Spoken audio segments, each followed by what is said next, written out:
Welcome back to SuperCoach Masters. I am Jordy, and alongside me is Matt Z. Matt and I'm Matt Z. On the side here me is Jordy, and the person to your screen on the side of us is good old Damo. Damo from SuperCoach Edge. Now, guys, if you're tuning into this and you haven't seen the first part of the video, please check out SuperCoach Edge on YouTube. But I'll let Damo tell you where you can find SuperCoach Edge.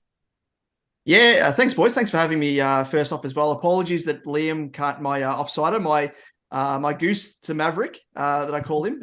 He's unable to make it today, but nonetheless, I'm thrilled to jump across. We have done another recording existing on our channel as well, but a bit of cross-pollination as well. Just share the love across both channels because we're all about that here as well. But feel free to jump across to our channel as well. You can check us out on YouTube. Just search SuperCoach Edge. On Twitter, you can find us at SuperCoach_Edge. I'm at DamoJ88. Liam is at LiamEvans_95. And Facebook, TikTok as well, which is started to delve into. Probably more meme-worthy type stuff, but just search SuperCoach Edge there as well. Hey, we should do some TikToks, SuperCoach dances. What was on TikToks? We used to do some absolute ridiculous things to bag each other when we lost each other in SuperCoach, like league games. Yeah. Like, if I was to say like beat Maddie or my brother or something, we would like put a picture of the player's face they didn't have. So if I had like Luke Hodge and he done really good, we'd put Luke Hodge's face in another room and I'd get a microphone and I'd interview Luke Hodge and I'd be like, and we'd send that video to whoever we beat. And so we really, I love that. It's really Bring that back. Bring it back, I reckon. We'll bring it back. I've got to win a game. Starts round 3. And round 3 is the most important round. And it's good to have half the SuperCoach Edge with us, and the other half's got a really acute headache, so he couldn't make it. But couldn't handle the heat. Good handle. Yeah, exactly. That's all it is. That's all it is. Now today we're going to be speaking about. We spoke about a lot of good stuff on the part 1, but part 2 we're going to be speaking about the captain choices, and most importantly, trades, and more trades. Matty Z, tell me right away your trades right now. You sure? Are you ready for it? I'm not. Neil out. Tanner Bruin out. Oh, man, this is too early. Chester out. Neil out. Okay, so Neil out, Braun out, and Chester out. Who's coming in? Setterfield, Dacos, and Zeeble. Okay. I had 170,000 in the bank to afford all that because we knew, and I was just so happy when all these rookies from last week's game just bombed and crashed, and I thought these guys are not worthy. There's maybe 1 or 2 that you want to pick up as a rookie, but they're both in the forward line, and I don't need any more forward line players. With Cornelio, Rose, Taranto, Goulden, Zeeble, Schneasel, I'm going to throw Dunkley in the midfield because that's how packed my forward line is.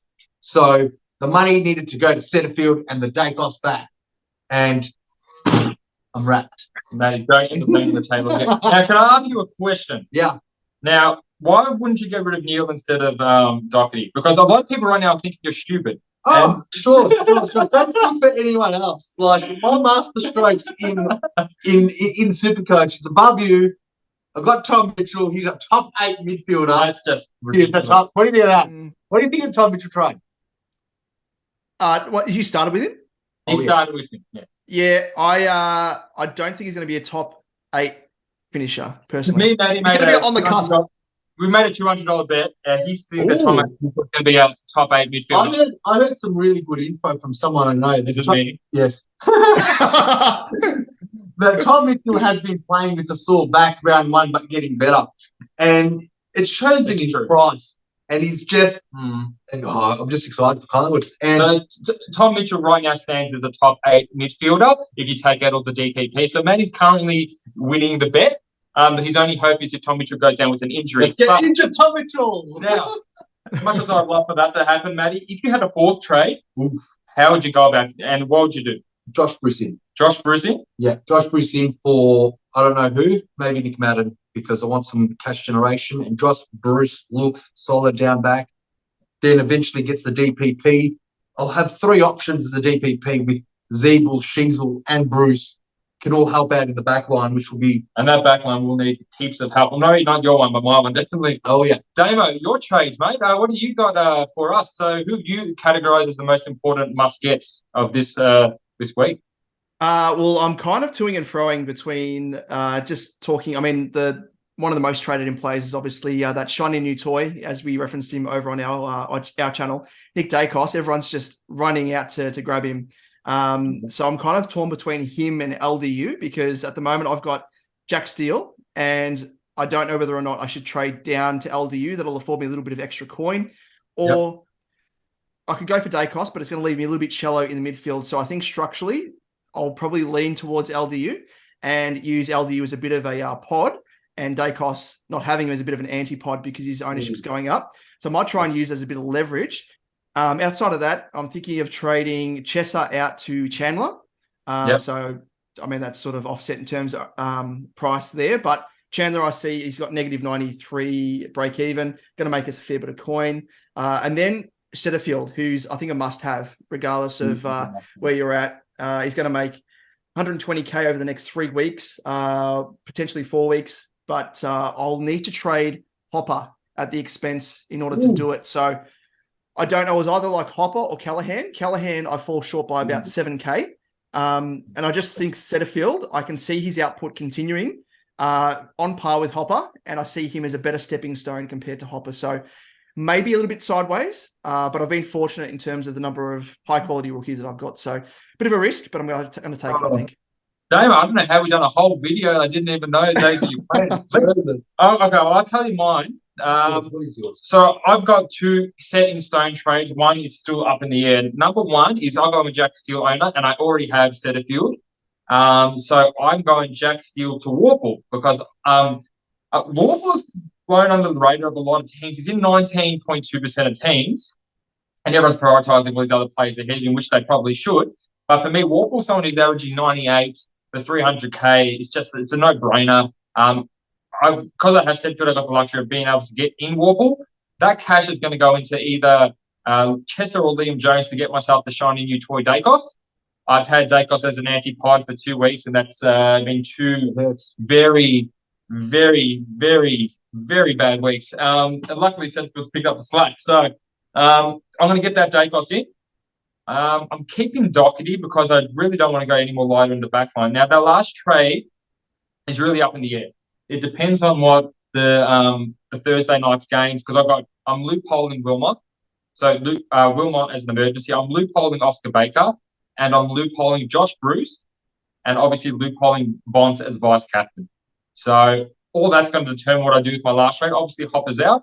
If Oscar Baker goes at 90 or an 80, I'm happy to cop Hopper on the field and maybe look for a cash generation with my last trade, Chesser or Jones, whoever that may be. But then I might look to offload Hopper, as much as I don't want to, and I think that's very foolish, but I am chasing overall. I'm not chasing 50s for an Oscar Baker.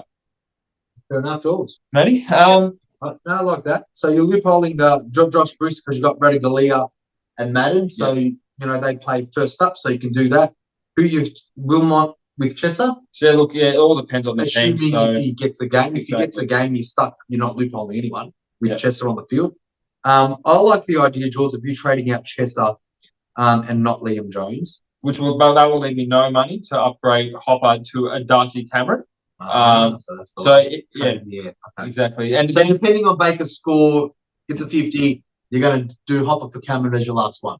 Yeah, there's a lot of ifs and buts depending on the teams and who's selected. But obviously, there's a couple of things I can do with bringing Constable into the midfield to play him on field, keeping Liam Jones and working something out like that. But it's all very, game by game in my trades. I've got the 2 set in stone, and even like last week, it was all who scores what. Then I ended up getting rid of Flanders for Cornelio last round because I didn't like what I saw otherwise. Oh, very good. And now I think that's a good segue to lead us into captain and vice captain choice. Damon, we'll just go with you. You've got vice captain and captain, and I'll tell you my vice captain and captain. Then we'll show the best vice captains and the best captain choices for the entire week. Yeah, I'm going with VC. I can't go past the Bont first up. I think he could have a bit of a big one. So backing in the Bont as VC, and then if he fails, I'll opt for the Laird. I think at this stage. Ooh, okay. Laird v Port. That's a bit of a it's a bit of a risky one. He doesn't really fight. Like, I know he got 130 last year they played, but I think he was kept still low 20s in possessions, and he was lucky enough to kick an early goal when the game was still up for grabs and it was blown out. I'll tell you this, Geordie didn't have led this game last year, and he watched him a lot, and he lost because of Laird getting 133, and Geordie was very upset. It's a very unfounded 133. Oh, there it is. He could play that game 100 times and he'll get it 80. I can feel the heat from his arsehole still burning right now. I can feel it. Actually, I'm starting to sweat. Last year's prelim. And his older brother did that to him. But anyway, yeah. Part of the reason that I'm going for Laird is so he's averaged 117.5 over his last 4 against the Power. He did score 93, which was his return game to last year. But that was the only game that he scored below 100. So he's a little bit of a danger sign there, but maybe underdone. Aside from that, he scored 133, 125, and 119 against the Power. So I don't know. Hopefully we get the Laird from the weekend just gone and not from round 1. Yeah. Yes. Yeah. That's good points there, Damo. I mean, I think out of those numbers, though, I think only one is a real, one or two are real captainable ones. If I had Laird, you'd think about it, but not personally for me, Matt Each. What do you reckon? Now, who's your vice captain and captain? Oh, Jules, I'm glad you asked. No, your vice captain and captain, not the list. I'm glad you asked. Oh, I'm sorry. I'm going for Dunkley. I think against the Bulldogs, against his old club back in Melbourne, he's very familiar with it. I think he'll absolutely do a tackling run on all of his boys that he wants to hurt. I don't mind it. So I don't mind Dunkley as a vice captain. And I haven't really looked so much into the captain because I have a feeling he's going to go berserk. Okay. So as far as captain right now, it's on my boy Tom Mitchell against Richmond. A depleted He's not. He's right. Don't lie to us. Just change it. Who's your captain? I like Tom Mitchell captain. So, Darren, do you see what I have to deal with? Yeah. I thought I heard a click there in the background. He's just changing captains. Captain. It was on Tom Green originally, but it was on Tom Green originally, but I wanted to get some loves and get some spoiled tempers up. And Geordie clearly, I don't like you lying to our audience.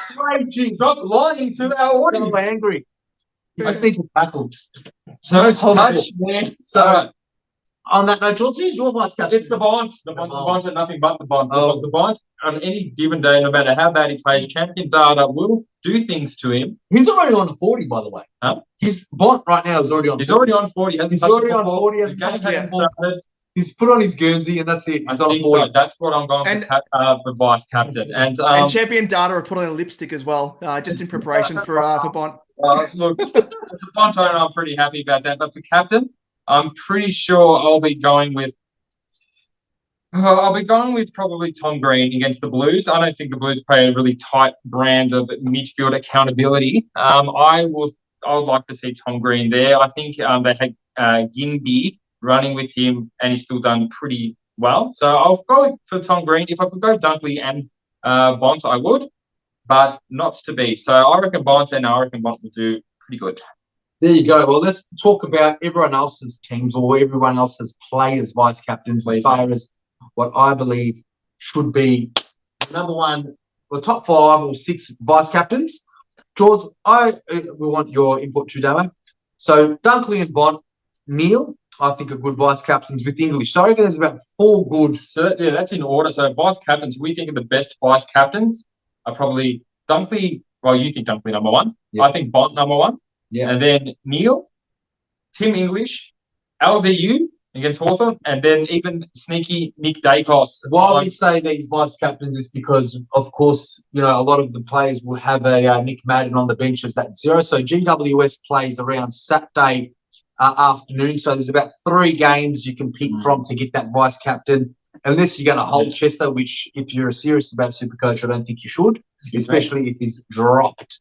So we're basing these vice captains on the fact that Nick Madden is your loophole. And GWS play on 4:30 Saturday, so you've got 3 games to pick. So that's what we think about the vice captains. All those vice captains are from the 6 teams, all before that Carlton GWS. We didn't give you much time to do some homework, Damo, but vice captain options beside the players that you already have in your team. Liam and I went through on our round review and sort of preview as well. So got a little bit of preparation here, but similar to you boys, Bont first and foremost. I think he should tear it up. champion data, as I like to call them, the absolute chumps. They Champion love data. Bont. Easy points. Dunkley, I have ranked second. I just think that facing his old side factor, I reckon he's going to have a big one. Dacos, I've got ranked third as VC options. Is a bit of a pod. Although having said that, I mean, people have seen how he's performed over the previous 2 weeks. So maybe he's not so much a pod. And I just think with the number of outs, with again Nathan Broad being out as well, only helps his cause potentially.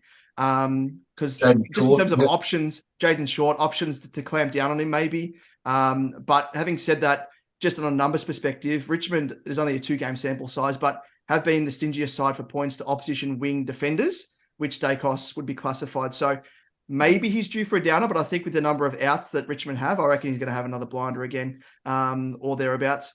LDU is probably ranked fourth for me. Average 97 in his last 4 games against the Hawks. 125, 105, 94, 64. But different proposition here with LDU. I reckon he's taken it up another notch with his first 2 games of this year. 149 average. I reckon he might have a bit of a blinder. And their tagger, McGuinness, has kind of fallen away a smidge, so might help him.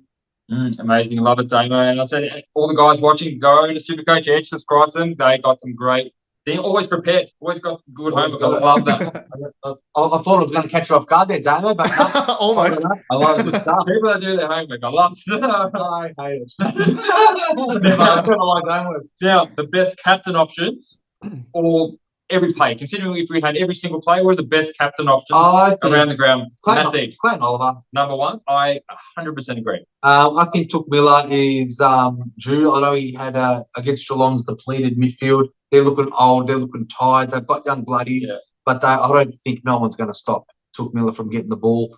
Jared Witts as a ruckman versus their Stanley, I think, I honestly think Took is number 2.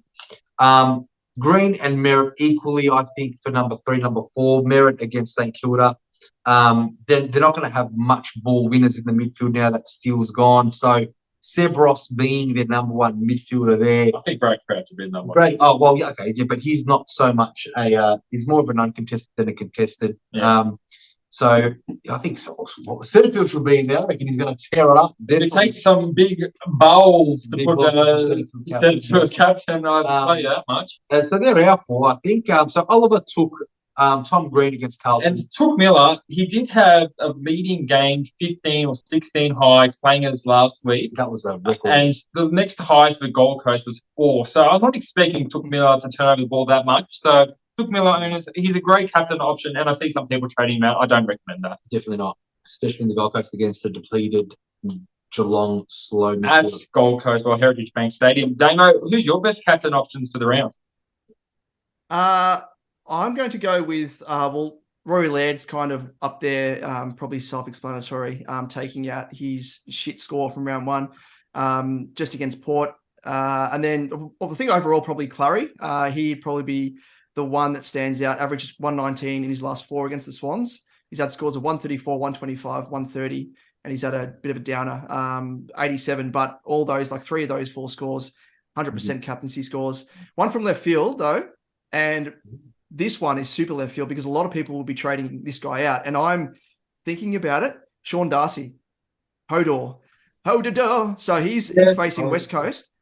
But he has an incredible average against West Coast. His last 2, where he's had scores of 155 and 150. Yeah. But that's without Jackson. What about that rough split? I don't think Meat was in that game and it wasn't taking much thing. And it also depends if Fife's, I guess, in. Because if Fife isn't in, they might want a bigger, taller presence, play him more. I didn't like the rough contest split last week, Damo. What did you make of that? Yeah, I mean, that's the one thing that's really going against him. That ruck split now with, I mean, it was sort of his first game wasn't too bad. And then on the weekend, it smashed him really and really put a cap on his scoring potential. So that's the one caveat there is that I wouldn't be confident in using him as a captain, but as a VC, I would take the risk. But yeah, it'd be super left field if you're going for him. But historically, he looks good, but whole kettle of fish now at the moment with Jackson in the team. Yeah, well, he does have the last game. So if you were to roll the dice, you'd have to put the C on him. And if he gets a 40 and he gets, like last week, and gets a C, that's season over. What do you think? I like the thinking, but I think it's a little bit too risky. little bit too risky, but I think I'll read out who everyone, the most popular vice captains of this week as it is today. So number one, Bontempelli at 10.8% of coaches. Then Clayton Oliver, 9.5. Nick Dacos, third highest, 6.9. Josh Dunkley, 6.2. Lockie Neal, 6.1. And then Sam Dockley, 5.2. People expecting him to bounce back. I'll stop at the top six. And the top six captain options now. Clayton Oliver with a huge 22.5. It's just screamed safety. Rory Laird, 10.3, coming off that 147 odd. Bont, straight captain on a Friday night. Don't like it, 7.2.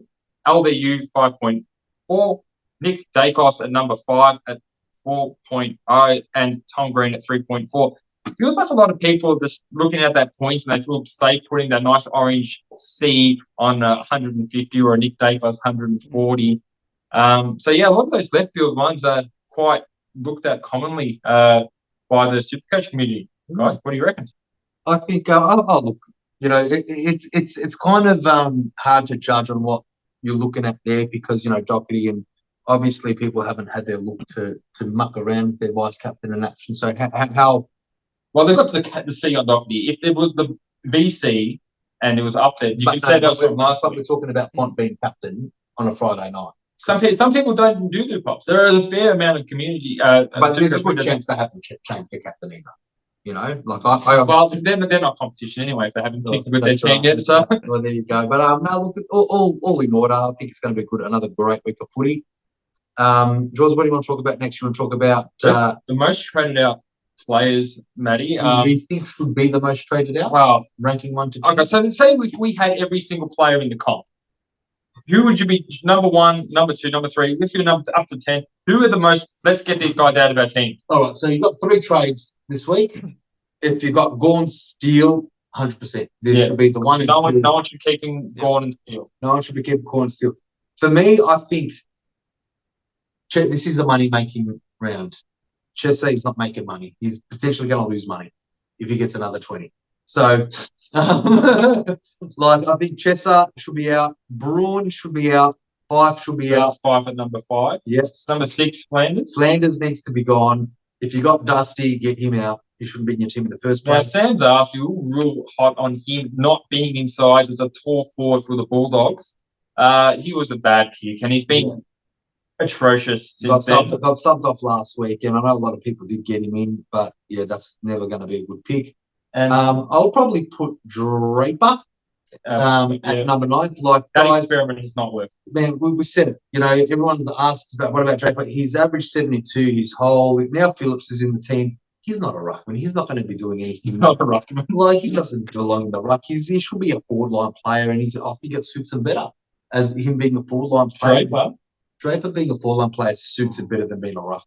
I don't know. And then, this is a bit controversial. Yeah, it is controversial, but controversially. No, I'm talking about now the next one. Sean Darcy. That's not controversial at all. I think I want to play. Yeah, look, he's annoying me. Yeah. It's a -3 at half time. Anyone on -3, that's a 560k primo and gets the Goldstein. Oh, God. If anyone wants to get rid of Darcy and free up cash, which they should, he's going to drop. That 40 is, because he got it round 2 and not round 1, it's going to be in his system another game as well. It's a really... Now, he needs to get a 200 to any kind of redemption. So some honourable mentions that if you're watching this podcast, but what about Hopper who's not getting named? Or what about Finn Callaghan? And then what about Doherty? These are other people that have obviously been a high traded out picks. Hopper, only out for 1 week. If you need to trade him out because you're not going to get it, you're going to score a 50. But if it's going to be a solo, I'm keeping him. I've set my team up to have McKenzie and Constable on the bench in the midfield, so it can at least cover. Yes, we know you've got a great planning. I've got a great plan strategy. So this is how. But this is because of Hopper being out, knowing that this is what's going to happen. Doherty, I don't think Doherty should go out only if you need to get Nick Dacos, the shiny new toy, and use that money somewhere else to upgrade. But even that, it's not my plan A, B, C, or D. And then you've got Finn Callaghan. Jules, you want to say why we shouldn't be trading him? He's got a negative break even. Now, Damo, I want to hear your thoughts on that, all these trade outs. What do you think of that list we just read off our top 10 need to trade out? Yeah, I think it's pretty. I agree with most have gone through already. Like Sean Darcy, he's even though I've spoken to him as like a really, really left field option as like captain.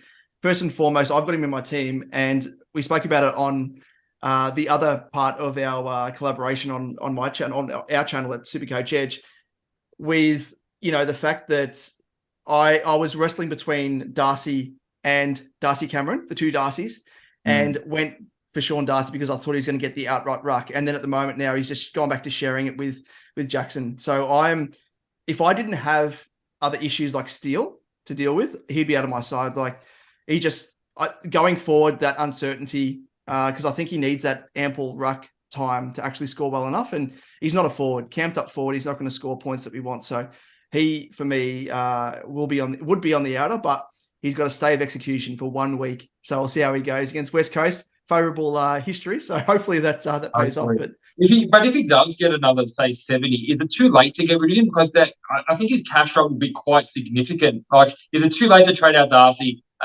potentially if he gets another 80 and he loses, say, I don't know how much it is, but I imagine about 40, 50K. And you want to be getting someone that's money and scoring well. So that Darcy Cameron will probably be just as He'll be going up 40. It'll be a straight swap.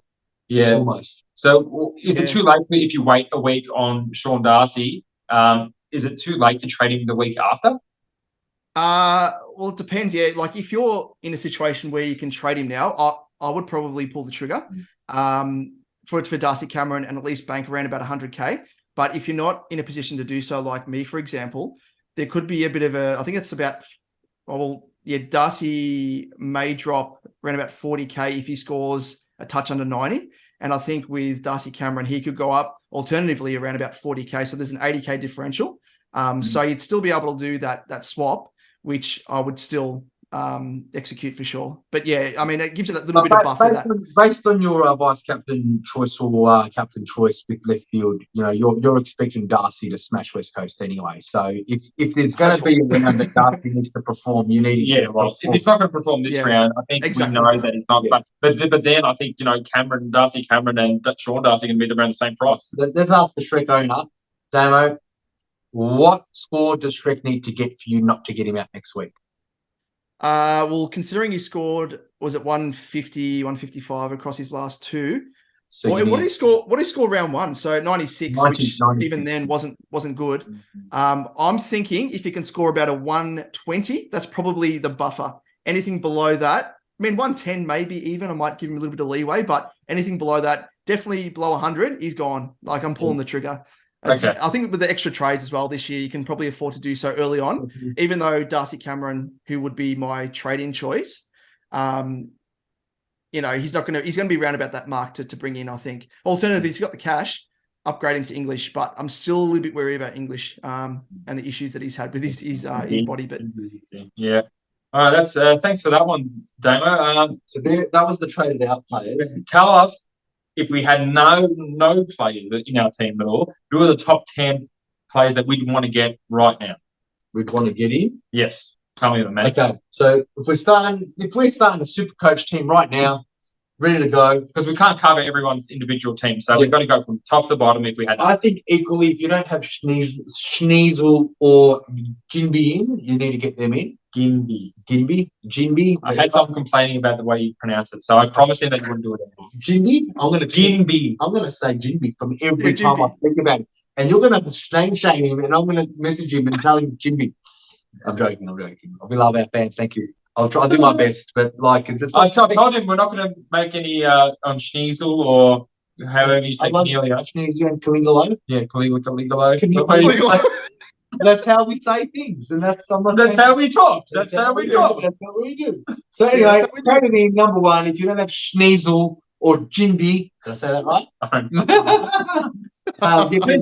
Ginby. I like Kenna McConnor. Yep, Kenna McConnor. I think Will Setterfield is clearly up there as well. Number 3, Setterfield. Number 4, Matty. Dagos. Number 5, Matty. Warple. I like that because he's so under the radar for someone. He's only being traded in by 1 point something. We'll get to the trade-ins in a minute. Warple. Number 6, please. Jack Zeeble. Number 7. Do you want me to say the number off? Yeah. Josh Bruce, DCam, and Chandler. the top 10 as far as what we need. So Schneasel, Jimmy, McKenna, Setterfield, Dacos, Warple, Zeeble, Josh Bruce, Deacon, and Chad. Maddie, no LDU. So you have all these people above LDU? Yes, I do. Yes, I do. Yeah. Damo, what about yourself? How do you rate those top 10 must need, must have for this week? So I'm sorry, I was just writing them down. So you got who was fourth after McKenna?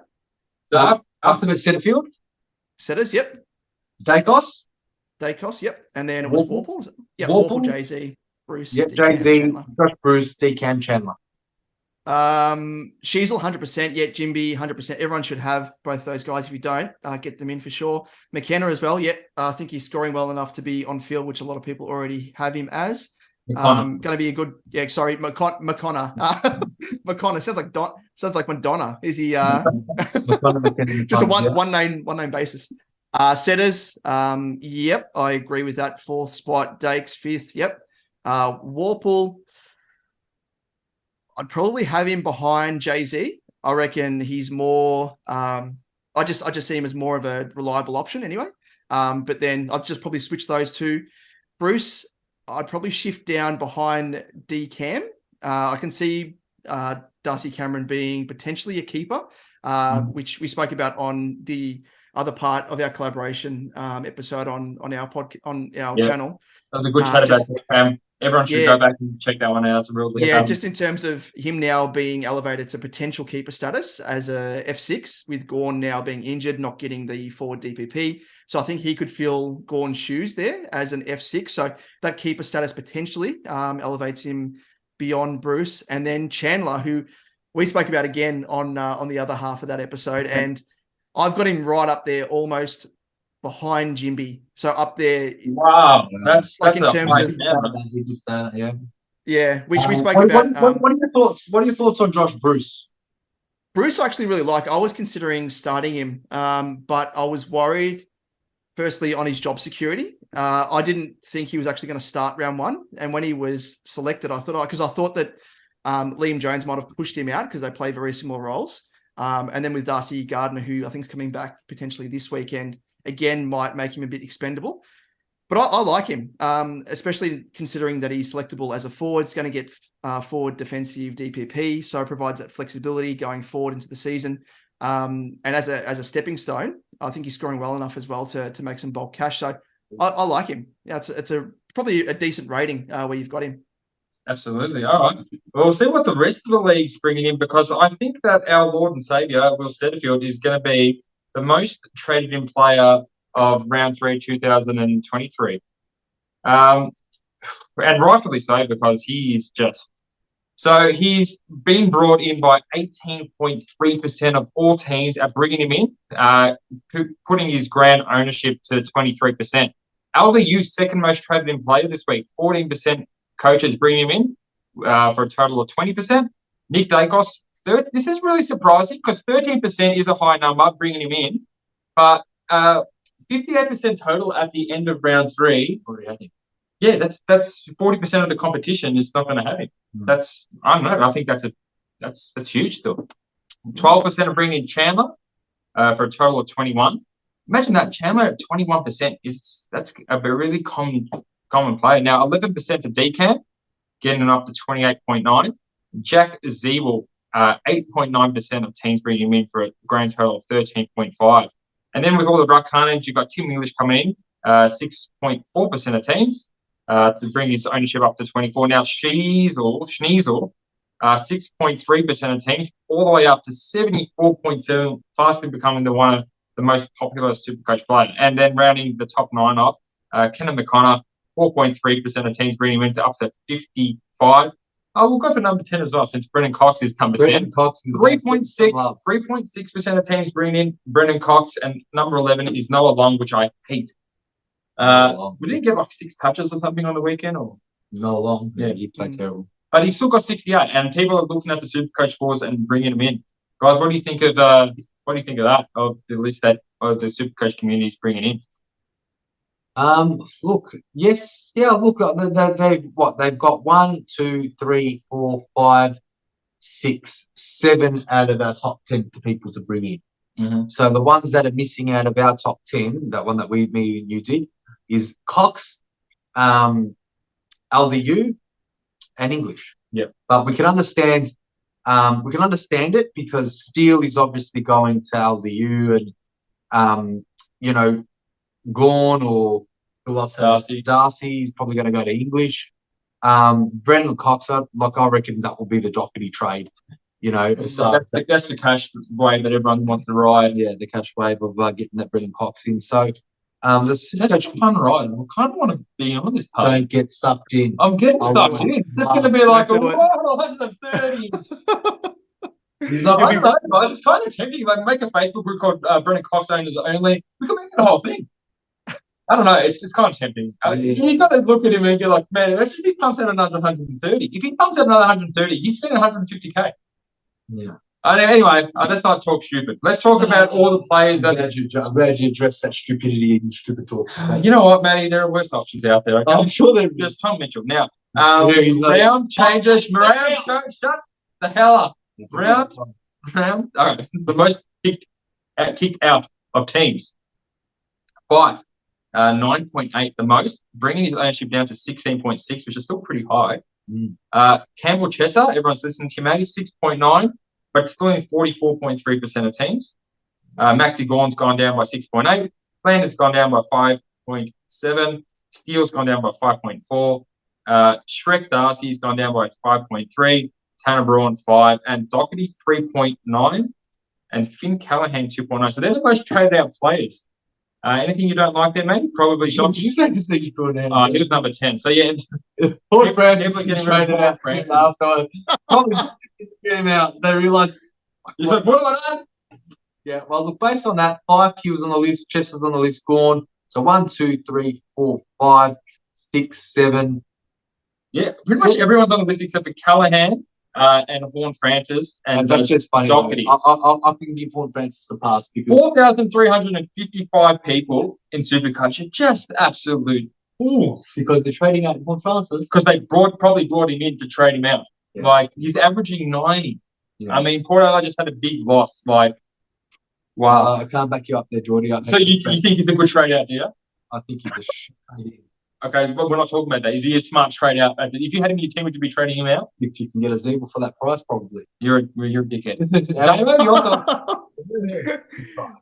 It reminds me so much. The old in out reminds me of I don't know if you boys have seen. Abs Magic has done a few videos across the journey, and he tracked last year, and there was I think it was Luke McDonald he brought in for 2 weeks and then traded out for like no net gain, and I think it was he brought him in because he scored really well, scored shit, and traded him back out again. But I think it can kind of burn you, which it did for Abs in the end because he ran out of trades and he had to field a donut with Hewitt. Even though we've got an extra trade now, like just keep in mind, like if you've already used one to bring him in, I just write it and be like, all right, fuck, I'll just swallow the bitter pill and just keep going. Well, lucky I didn't have to trade him in, even though you were really close, and so was I. Let's be honest. Now, as was I. Now, I just want to talk about the Kickstarter Hall of Fame. Now, as you know, Matty and Dame, I spoke with Kickstarter guys that keep us going. They donate. And they donate us coffees, and we love reading out what they had to say on the podcast. So we have 3 coffee shouts this week. Whiskey D. Whiskey D again. Great rebound week with some great scores from around the grounds, he says. Cheezel may be a keeper. I think he will. He's definitely going to be a keeper. That DPP definitely. Lord, he's going to hold up that back line when we need to upgrade that midfield. So into the bye round. Absolutely. So thank you, Whiskey D X and Dean Field, our lovely Dino that we answered on your podcast the first home game. So he goes, guys, another hard hitting week, but I always find hope listening to your videos. Good luck for round 3. Love you, Dean. Love you, Dino. Fucking love you, Dean. All right. And my favourite man. Turn it up, SMC Dave. He said another 4 milky for you pair of rascals to Nick Voss putting the potty together. Turn it up, he says. Now, that is amazing. Thank you so much, guys. You keep us going. I'm just going to show a bit of a graphic here of the Kicksunt Hall of Fame. And look at that. We have a new king. A new Dave. Turn it up. He's on Turn it up. He's on top with 10. The SD Baller is on 2. Dean Fields up to 3, and he wanted his Richmond logo to shine bright, and that brings Benny T to 4. Benny, and we can't see your bot avatar that you never wanted anymore. So if you don't know, Damo, the top 3 can pick their picture, and Benny T was in the top for ages, and he never let us know, so we just put a picture of the bot there. Everyone loves the bot. Yeah, everyone loves the bot. Jamie loves the bot, so we asked him, and he never got back to us. So it was just the bond for the whole team. 5 is Chris Pritchard. Love you, Chrissy. Draw with Whiskey D, Blake B on 2 donations each, and Jamie Mizza, my brother. Thanks, mate. And John M and Michael Long round up the top 10. Thank you so much, guys. Appreciate it. And that's it, Matty. Your trades, anything changing? Anything? I put this. Can I talk some sense into you? No. Keep Neil out. Neil's getting 100. Do it. I guess it's 150. What do you think, Damo? Do you think he should keep Neil? I want Liam on because Liam's going to be in the same boat as me. Fucking Liam. He didn't want to come down a headache. That's worse than Vital's knee cut injury. Classic. We'll have a podcast with Liam as well. We're going to be so much fun. Yeah. More banter for sure.